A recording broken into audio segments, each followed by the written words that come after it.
Hey guys, this is Miss Arlequin, and in this video we are going to be evaluating the model essay for our end of the unit performance-based task. Alright, so for this unit, our performance-based task is asking us to compare and contrast two writers' perspectives on democracy. In addition, we're going to analyze the strategies they use to convey their perspectives. So at the beginning of the unit, we talked about how this is a compare and contrast essay, which means that we want to use compare and contrast language. The two writers that we're talking about are the writers that we read throughout this unit. So we're talking about Reginald Rose from 12 Angry Men, and then we're talking about our two poets, Langston Hughes and Sarah Holbrook. So for this essay, you have to choose two of these writers to compare and contrast. Now, I'm going to be using Langston Hughes as my model throughout our writing. So you will be choosing, basically, just these two, Reginald Rose and Sarah Holbrook. Those are the two you're going to be comparing. All right, so just remember, we've talked throughout the year that essays are always made up of three main components. You're always going to have your intro paragraph. You're always going to have your body paragraph, at least one. That's the minimum. You're always going to have your concluding paragraphs. The introduction is where you're going to state the title, the author. You're going to have your thesis statement. You're going to begin with your engaging lead sentence to hook the reader in. And as your introduction goes on, you're slowly going to get more specific until you get to your thesis statement. Your thesis statement should reflect the task.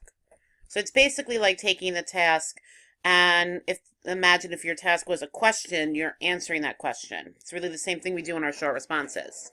You got your body paragraphs where you basically prove your thesis statement, you cite evidence, and you want to make sure that you're using very specific language.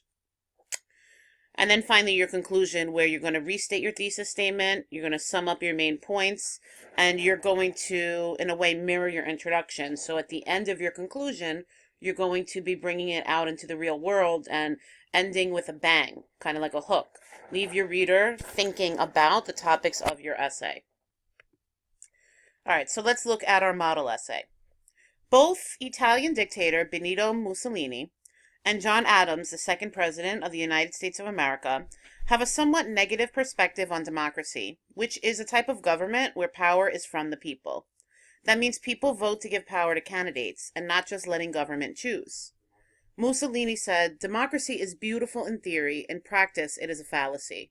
While Adams also remarks that democracy is more bloody than either aristocracy or monarchy, as well as the fact that it soon wastes, exhausts, and murder itself.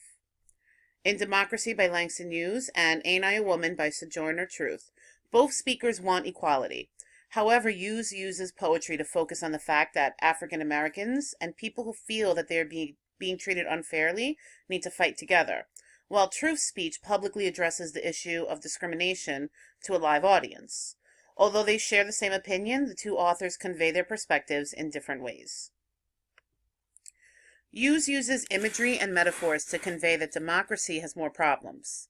For example, in Democracy, Hughes uses a comparison when he states that freedom is a strong seed planted in a great need.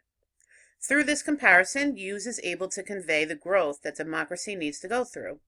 Freedom doesn't just stay as one thing in one place. It grows and changes as the need arises. Hughes also uses metaphor to describe the need for freedom and democracy now, not later. When Hughes states that he does not need his freedom when he's dead, he cannot live on tomorrow's bread, he is conveying the immediate need and desire for freedom.